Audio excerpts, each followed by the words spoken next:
Hello everybody, we're going to do some review questions for neurology. I've split these up into a few different parts just because it might go a little long. So we're also going to do a little bit of review in between questions this time. Okay, question 1. A 68-year-old woman presents with her daughter who says that her mom has been forgetful over the past few months since her dad passed away. Daughter was alarmed that her mother had trouble remembering her eldest granddaughter's name yesterday. Patient agrees she's been more forgetful. The patient says she hasn't been sleeping or eating as much lately and has lacked energy and hasn't been baking or gardening as she usually does. She says she feels guilty that she is such a burden on her kids.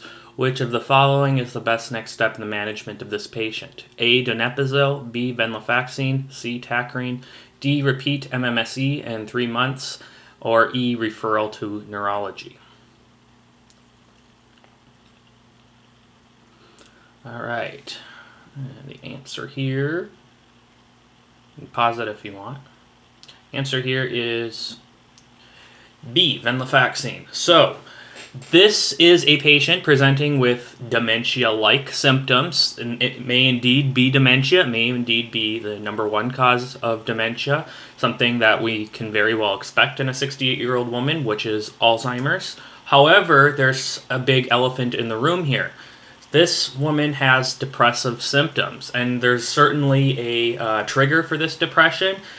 She's older, that puts her at risk for depression right there, and she also has had a trigger for the depression in that her husband has passed away.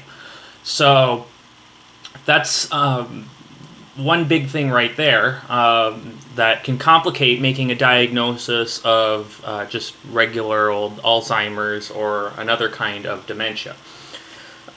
Another thing here is with these depressive symptoms, we have to remember that one of the big things on our differential, besides when we're thinking about dementia, and especially when we're thinking about Alzheimer's dementia, which is a really devastating diagnosis both for the patient and the family, we always have to rule out pseudo-dementia. And the one thing that's most associated with pseudo-dementia is depression. And this woman has depression.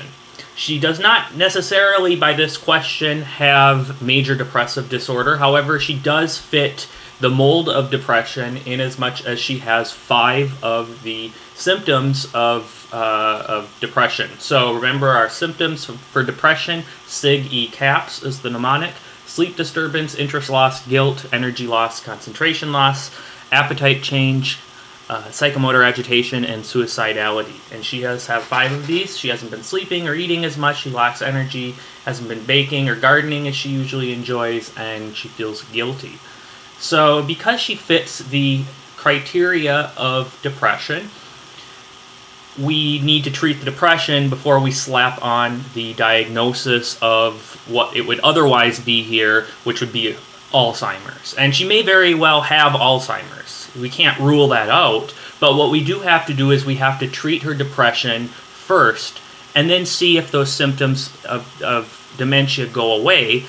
And if they do, then that's fine. She had pseudo-dementia. If they don't, if these depressive symptoms go away and she continues to have dementia symptoms, then we can consider the diagnosis of Alzheimer's. So some things about pseudo-dementia. One, it should always be on your differential when you're considering a patient with dementia, not only because it may be the right diagnosis, but also because if you just go in and tell a patient, oh, you've got Alzheimer's, and really they have pseudo-dementia, you're going to have a whole family of people that you're going to upset when you really don't need to. And secondly, you're not going to effectively treat their dementia, because if the patient has pseudo-dementia and they are depressed, treating the depression can actually cure that dementia. And so we need to always try first treating the depression before we go ahead and treat the dementia. Now, she obviously does have dementia-like symptoms. She doesn't remember a family member's name, a close family member. That's highly unusual. It's not like forgetting the street name that you went to school on. or something obscure like that. Things to look for when you're thinking about dementia or Alzheimer's would be forgetting your way back home, forgetting family members' names, forgetting basic activities of daily life, such as forgetting to put your bra on, or forgetting to button your shirt, forgetting to turn the stove off, things such as that. But the one thing I really wanted to illustrate here was that we do need to treat depression in a patient who has possibly dementia, because this could be pseudo-dementia and very likely is pseudo-dementia. Now, a couple other things that can pull apart the diagnosis of pseudo-dementia from dementia is that in patients with pseudo-dementia, they're often willing to acknowledge the fact that they're forgetful. So in this case, the patient agrees that she's been more forgetful. Now, I'm not saying that this is pathognomonic of pseudo-dementia, but what I am saying is that in patients with pseudo-dementia, they often notice their forgetfulness. Whereas patients who have Alzheimer's, a lot of times they don't think there's anything wrong, or at least they don't think there's much wrong. Another thing is that, and I don't have it on here, but when you do the mini mental status examination and you ask questions like, where are we? What's the day of the week? What's the month? What's the season? Who's the president? Who's your senator? Things like that you should generally know. Patients with pseudo-dementia will generally say, I don't know. Patients with Alzheimer's dementia or other kinds of dementia will think they know. They actually think that the month is July when it's in fact December, or they'll think that the president is Reagan when it is indeed Obama. So those are certain things that you can think of to differentiate the two.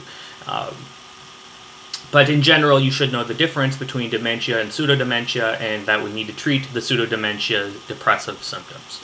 Okay, moving on. Question 2. A 16-year-old presents to your clinic complaining of episodes of severe unilateral headache. She says that they're throbbing in nature and most intense behind her eye. The only thing that makes them feel somewhat better is to go to a dark, quiet room. They've been happening for about 6 months, and she experiences about 1 or 2 per month. She's never had one on waking up. Physical exam is unremarkable. Vitals are within normal limits. Which of the following medications would be most likely beneficial to this patient?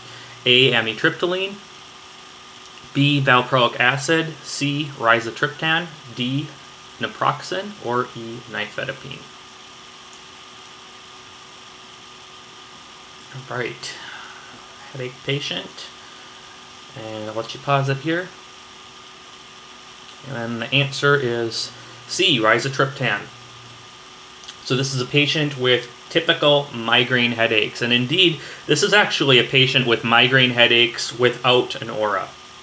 And it's important to remember that not all migraine headaches, and actually the majority of migraine headaches, don't come with an aura. And remember, an aura is a visual hallucination. Some patients describe it as I don't know, I've never had one, but like a zigzags, or sometimes they feel an olfactory hallucination, which is a strange sense of smell.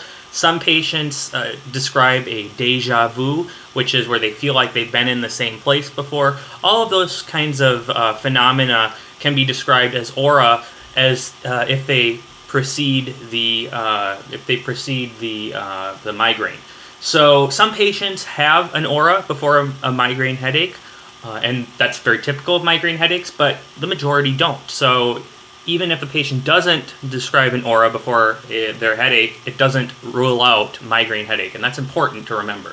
So what she does have that's typical of migraine headache is that they're severe, they're unilateral. Migraine headaches are practically always unilateral. They're throbbing in nature, and they're retroorbital. They're most intense behind the eye.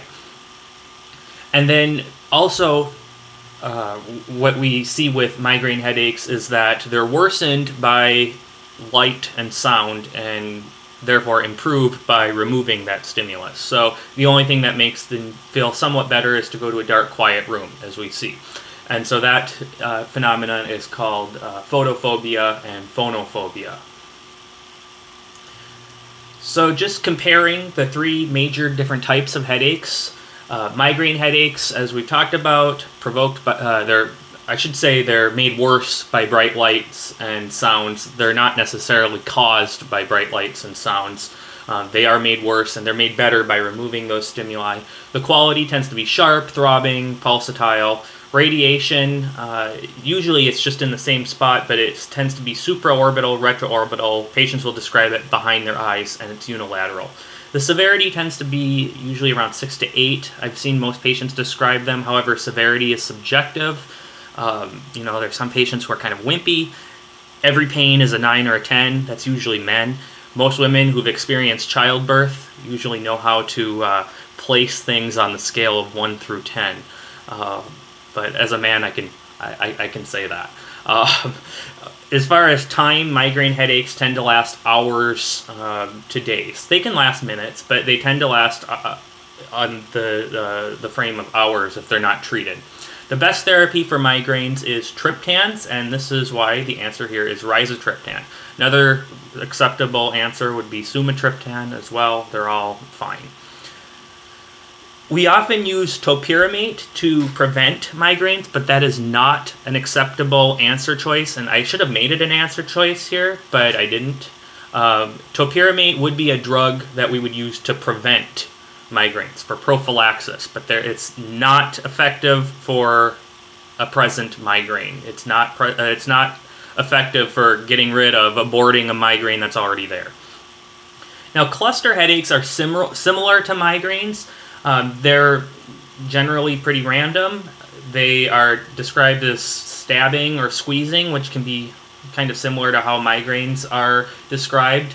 They are usually described as supraorbital or temporal, which is around the same area as migraines, and they're usually pretty severe. However, with cluster headaches, they tend to only last minutes, so that's something that is really something that differentiates it out from migraines. A cluster headache, even if you don't treat it, it will go away within 10 minutes, 15 minutes at the most. Whereas with migraine headaches, they'll last hours if you don't treat them. So for cluster headaches, we give 100% oxygen via face mask, and then triptans are used to a certain level of efficacy. But it's very difficult to treat cluster headaches. In fact, a lot of people have actually killed themselves because the cluster headache is so bad. They've literally committed suicide because the pain is so awful. Calcium channel blockers are useful to some degree for prevention, but that also isn't tremendously effective. Tension headaches are the very common headache, the headache that everybody has had, undoubtedly. These are usually provoked by stress or insomnia, fatigue, hunger, eye strain, looking at a computer screen for a long time. This is the kind of headache that you might have if you're coming home from work and you've had a long day. Quality tends to be a wrapping pain. So this is not just this isn't just behind the eyes. This can be in your temples. It can be in the back. It can be in your neck muscles. This is more of a generalized headache as opposed to right behind the eyes. The severity is a lot less, just simply because it's spread out over a more general area, and it lasts so much longer. But the severity for these headaches is much less than the migraine or cluster headache. Patients generally don't come into the clinic, definitely don't come into the ER because of a tension headache. This is the kind of thing that you would go maybe to the pharmacy and get an Advil at worst. But these are usually treated with NSAIDs or aspirin. So remember the treatment. Remember that migraines and cluster headaches, you can prevent them. Topiramate for migraines, calcium channel blocker for cluster headaches. For tension headaches, we use NSAIDs. And remember, the big difference between migraine and cluster headaches are how long they last. Hours to days for migraines, cluster headaches are minutes.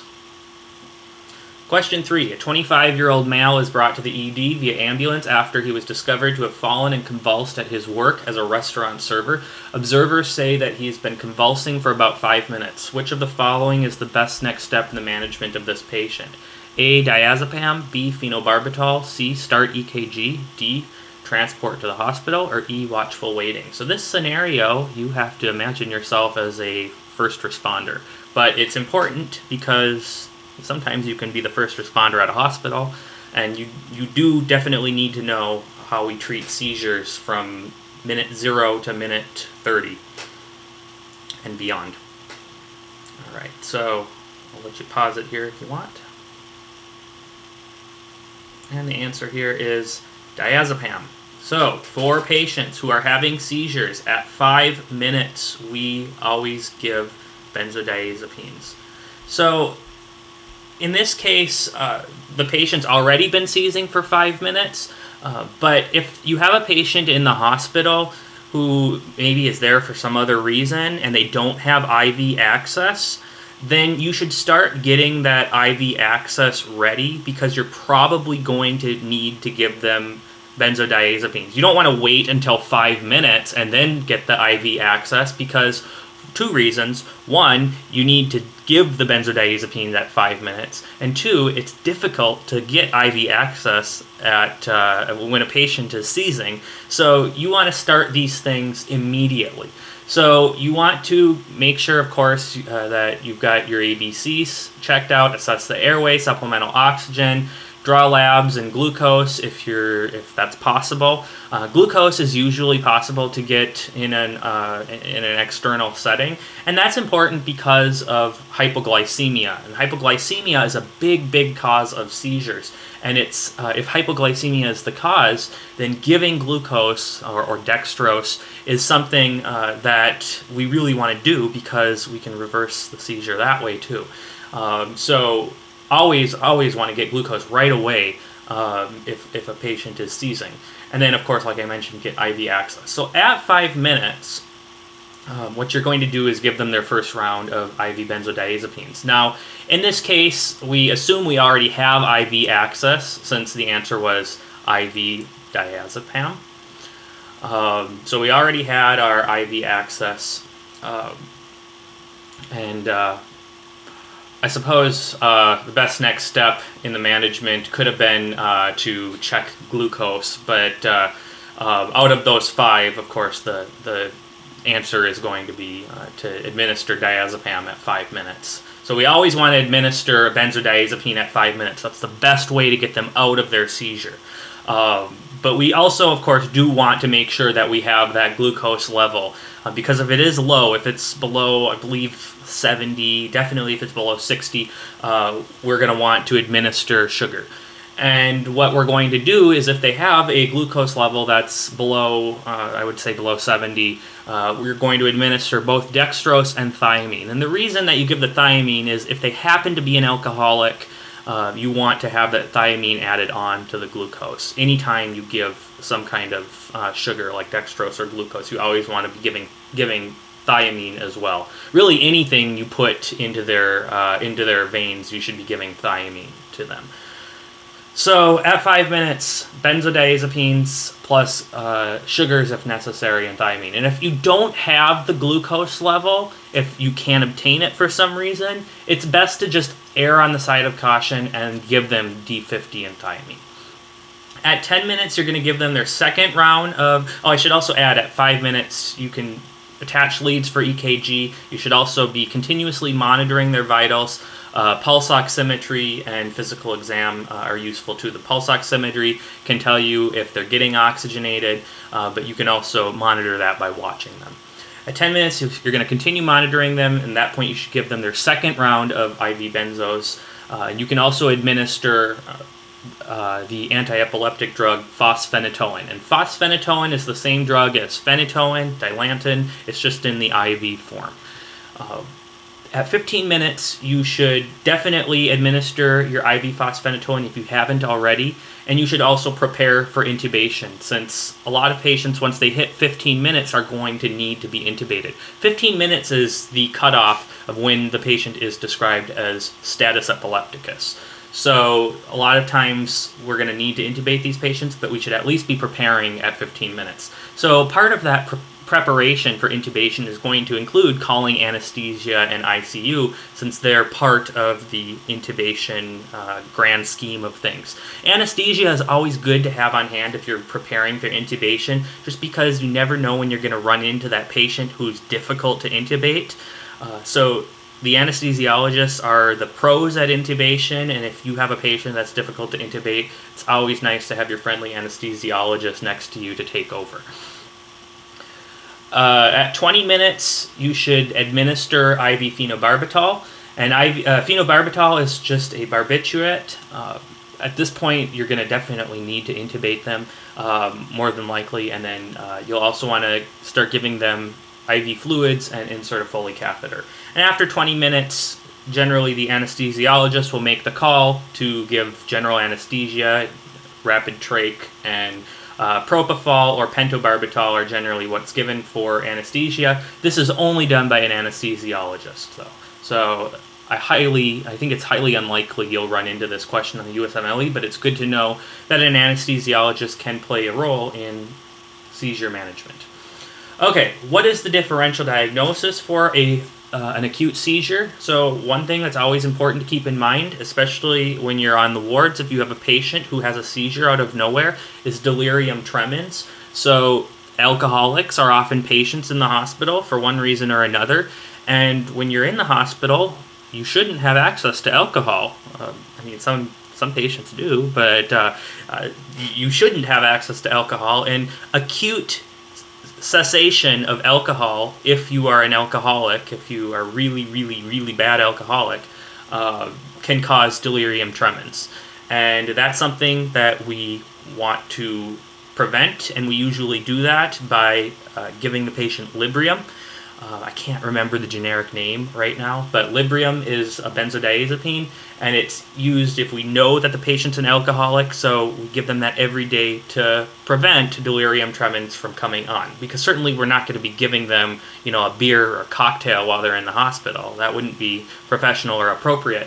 But we do give them something to prevent delirium tremens. And so delirium tremens is something to keep in mind, especially for the USMLE, if the patient's an alcoholic and they haven't been given Librium to prophylax delirium tremens. Neuroleptic malignant syndrome can appear to look like seizures.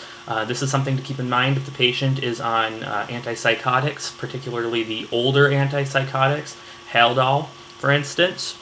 Drug ingestion can possibly result in acute seizures.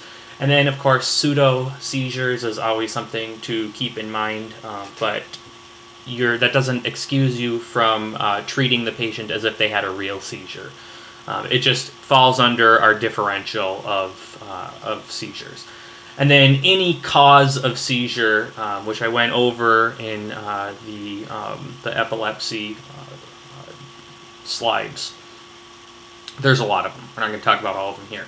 Okay, post-care, after a patient has had their seizure and you've gotten them out of it, or you've treated them, done everything you need to do, a lot of times they're going to need to be admitted to the ICU. However, in some cases, you can admit them to the general floor. Neurology consult is useful. Actually, it's necessary because any patient who has a seizure is going to need an EEG before you let them out.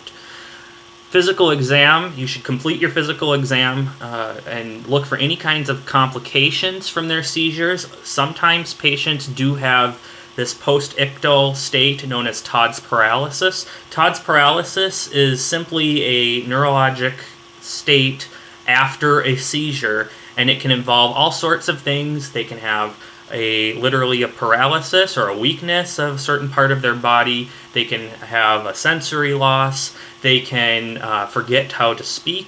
They can have aphasia, apraxia, etc., etc., etc.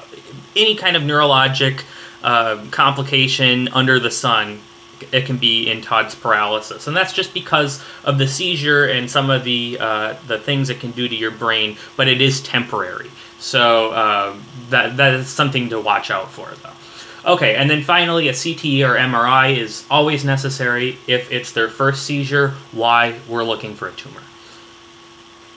Okay. So this is the same patient, and we've given them their 5 milligrams of diazepam en route to the hospital. And on physical exam, which is important, remember, you note that there is no visible head injury. However, there is a tongue laceration, and the patient was incontinent of urine. Routine labs and head CT are performed, and they're unremarkable. EEG was performed and shows no epileptic activity. After he awakens, he tells you that this was his first seizure. Which of the following is the best next step in treatment? A 24-hour EEG with video monitoring. B, start lamotrigine. C, start ethosuximide. D, refer to psychiatry for pseudo-seizure. E, no treatment is necessary at this time.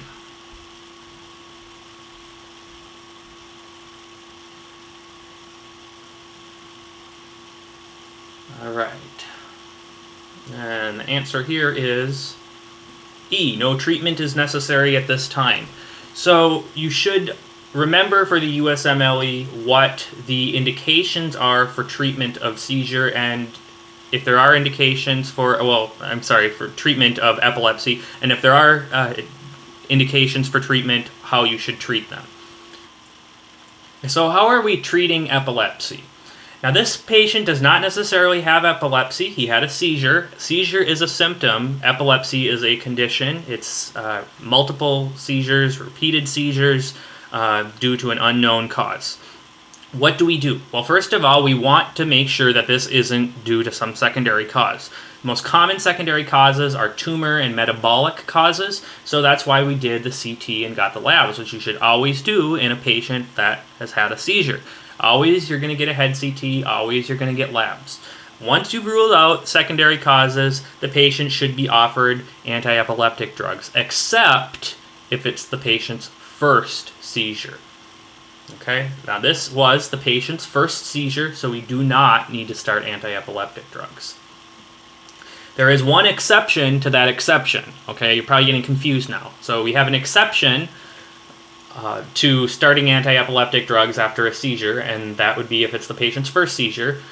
But there are times when it's the patient's first seizure that we do start anti-epileptic drugs, and that is if that first seizure was status epilepticus. So if their seizure lasted longer than 15 minutes, we do start them on an anti-epileptic drug. So the only time we don't start a patient on an anti-epileptic drug is if it's their first seizure and it wasn't status epilepticus. Now, all patients who have had a seizure should get some kind of EEG before they start their regimen, if they're going to start a regimen. And all patients who have had a seizure should get an EEG in general. So that's why this patient had an EEG. So you do not let the patient out of the hospital after they've had a seizure without getting an EEG. And then all patients with epilepsy at some point should have the 5 to 7 day continuous video EEG, or at least a 24-hour video EEG. Okay, so general principles for treatment. Now, we're not treating this patient with anti-epileptic drugs because it's his first seizure. And we don't need to do a 24-hour EEG because he has not yet been diagnosed with epilepsy because it's his first seizure. But we do have to know how to treat patients with epilepsy if, let's say, this was the patient's second seizure, or it's his third seizure, or if he had status epilepticus. What would we do to treat this patient?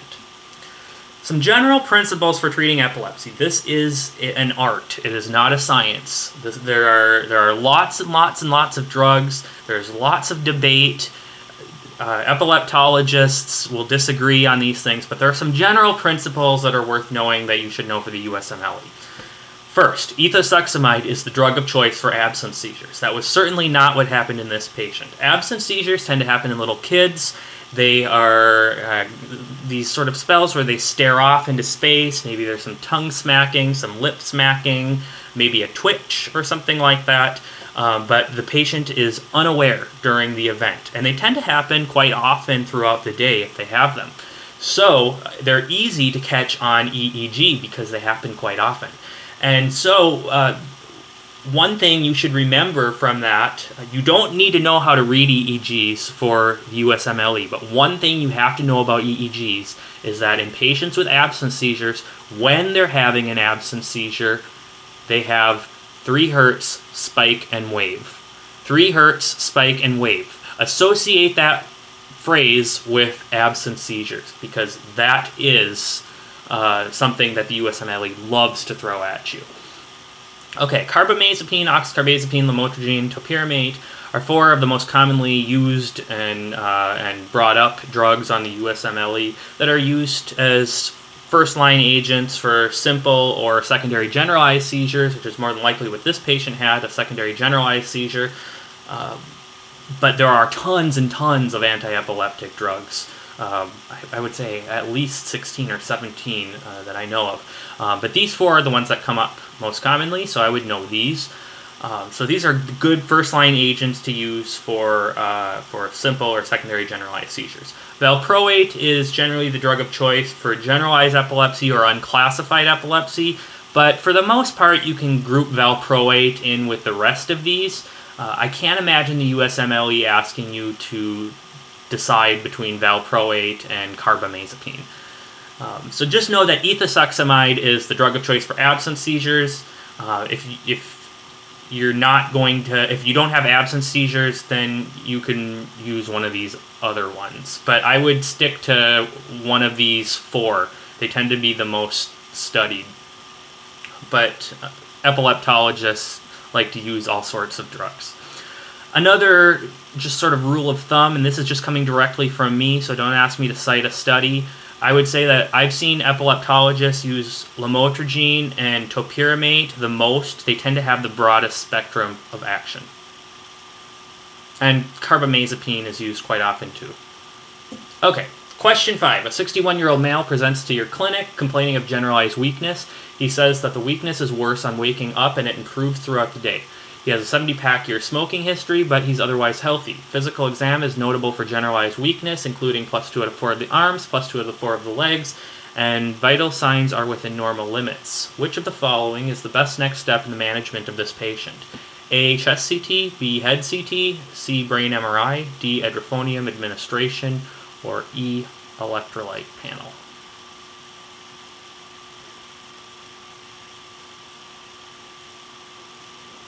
All right, and the answer here is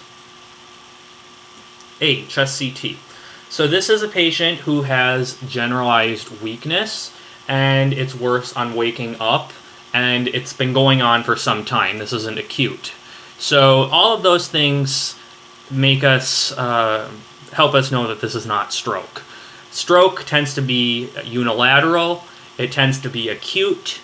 And it's not something that changes throughout the day and then gets worse again when you wake up in the morning. So this is not stroke. Another thing here that really helps us get a hint towards what it is that this patient has a smoking history. And the fact that this patient has a smoking history makes us think that since he has weakness, and it's weakness that's worse during rest, that this is Lambert-Eaton syndrome.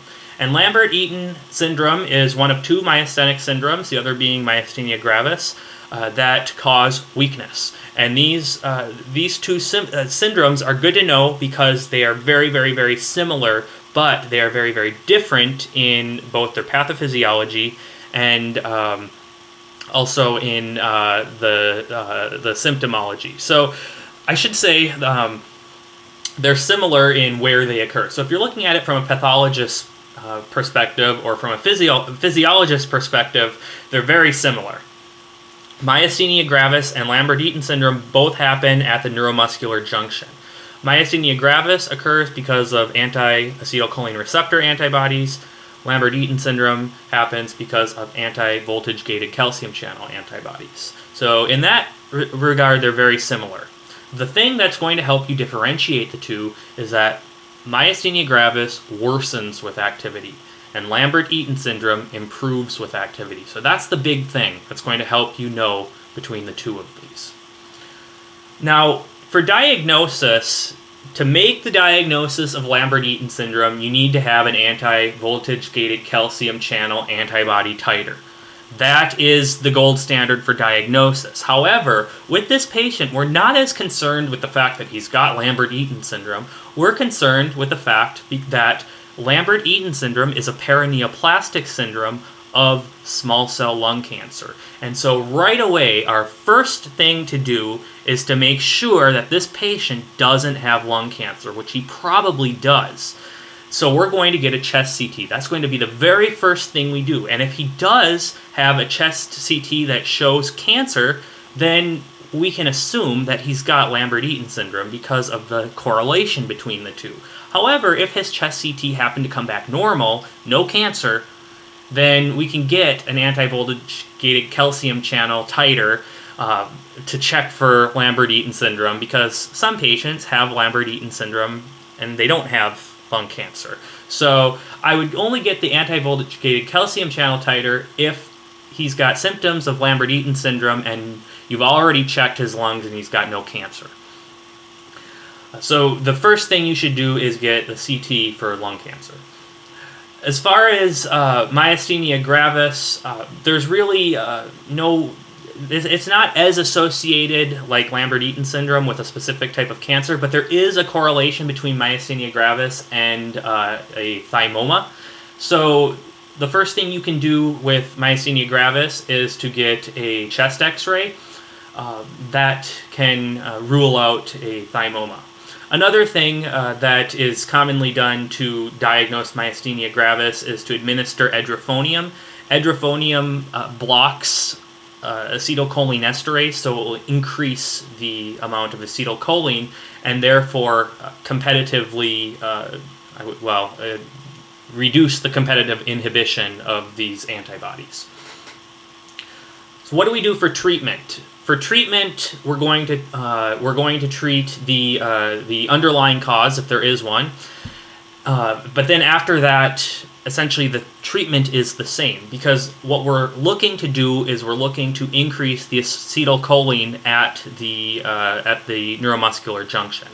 So both of these diseases cause a reduction of acetylcholine, but they do it in different ways. So myasthenia gravis, there's not necessarily as much of a reduction of acetylcholine, but there's a reduction of the action of acetylcholine because you have anti-acetylcholine receptor antibodies. So the acetylcholine that's there can't work. There's a competitive inhibition. With Lambert-Eaton syndrome, because of these voltage-gated calcium channel antibodies, the neuron can't release the acetylcholine. So you actually do have a reduction of acetylcholine at the neuromuscular junction. But in both of these, the problem is acetylcholine isn't working. You don't have either it's not working because it's blocked or it's not working because it's not released. So what we do to treat it is to increase the amount of acetylcholine at the neuromuscular junction. It's really the only thing we can do. And so we use anticholinesterases. Remember, these are things that the cholinesterase refers to acetylcholinesterase, and acetylcholinesterase breaks down acetylcholine. So an anticholinesterase blocks the things that break down acetylcholine. So these will increase acetylcholine at the neuromuscular junction. And one that's common to use is pyridostigmine. In a patient that's got a thymoma, of course, this goes back to treating the underlying cause. We can do a thymectomy, and that's generally reserved for patients under 60. Apart from that, we can use steroid-sparing agents and plasmapheresis if it's really severe, or IVIG. So the treatment is quite similar between these two diseases. The big difference is their pathophysiology, the kind of weakness it causes, whether it worsens or improves with activity, and the underlying cause, whether it's possibly a thymoma or possibly small cell lung cancer. Okay, question 6. A 72-year-old woman is brought to the ED by her daughter. The daughter says about 20 minutes ago she developed confusion and began speaking unintelligibly. History includes hypertension, hyperlipidemia, diabetes mellitus type 2, which are controlled. Meds include lisinopril, metoprolol, atorvastatin, and metformin. On physical exam, patient is disoriented to person, place, and time. There is right-sided weakness of the upper extremity and right-sided facial droop. Blood pressure 155/100, heart rate 95, respiration 16, temperature 98.5. Which of the following is the next best step in the management of this patient? A. Head CT, B. Brain MRI, C. Alteplase, D. heparin, or E. Cerebral angiogram. And I'll give you some time to pause it. And the answer here is head CT. So this is a patient with a ton of signs and history and natural history and physical exam, all consistent with stroke. And the best step to do when we are suspecting stroke is a non-contrast head CT. So what does she have consistent with stroke? She's got the history. She's got hypertension. She's got hyperlipidemia. She's got diabetes mellitus. Those are all consistent with stroke. She's also got the natural history of a stroke. So this was acute onset. She's got confusion, and she's got aphasia. Aphasia is consistent with a left-sided middle cerebral artery stroke, but the confusion can be with any stroke. And then also she's got a hemiplegia. So she's got weakness of the upper extremity, and she's got a facial droop also on the same side. So these are all very telling of stroke. So what do we do when we think the patient has a stroke? Well, apart from stabilizing them, which she's already stable, we get a head CT, particularly a non-contrast head CT. So as I mentioned, the history consistent with stroke would be hypertension, hypercoagulability, which could be either inherited, like factor V Leiden, or acquired, which would be like taking certain drugs, oral contraceptives in younger women, estrogen use in older postmenopausal women who are taking it to abate some of the symptoms like hot flashes and vaginal dryness of menopause. Other things can be hyperlipidemia, diabetes, obesity, and amyloid angiopathy. Symptoms of a stroke are altered level of consciousness, which this patient has, facial drooping, which this patient has, one-sided arm or leg weakness, which this patient has, verbal deficits, which this patient has, dysarthria, aphasia, verbal agnosia. Those are all things that can be considered verbal deficits, even if they know their words they're saying. Perhaps they're not speaking them properly, they're slurring, or dysarthria.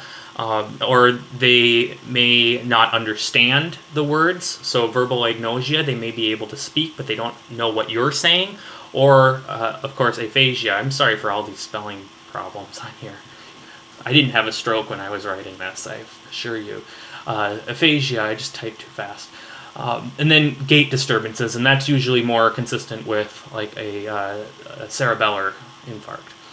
So this is something that I really want to stress, and that's to always consider a stroke in a patient with acute onset focal neurologic deficits, regardless of age.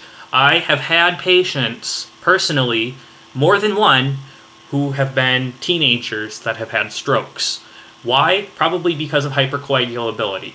And that's, factor V Leiden is very common. And if, for instance, you are a 16-year-old girl who's got factor V Leiden and you don't know it, and then you start on oral contraceptive drugs, you've now got a lot of risk factors for stroke, especially if you've already maybe got diabetes and obesity, and maybe hyperlipidemia. Those can all happen in young people. So we're starting to see strokes in younger and younger patients, which is disturbing, but you do need to know this, that you cannot rule out stroke just because of age. As a matter of fact, you should keep it quite high on your differential because the consequences are so severe, and because the acute onset focal neurologic deficits are so consistent with stroke.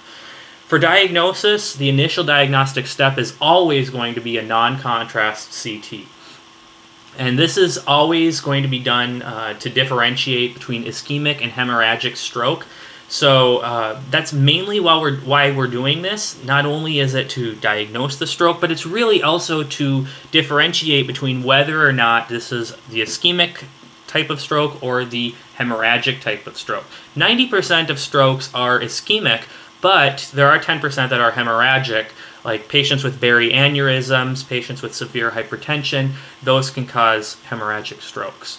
So the reason that's so important is because it's going to change how you treat the patient. Routine labs, INR, EKG, those should also be obtained as well. But our first step after stabilizing the patient, and this patient is stable, is going to be to get a head CT. Emergency treatment while you're waiting on the CT can be supplemental oxygen, blood pressure control, especially if it's high, really high. You should always treat the blood pressure if it's over 220, and then treat hypoglycemia if it's there as well. And the reason behind blood pressure control and hypoglycemia control is because these are things that need to be treated if we're going to administer the clot busters. And then we also should treat fever, and we do that with acetaminophen if the patient has a fever, which would be over 100.4.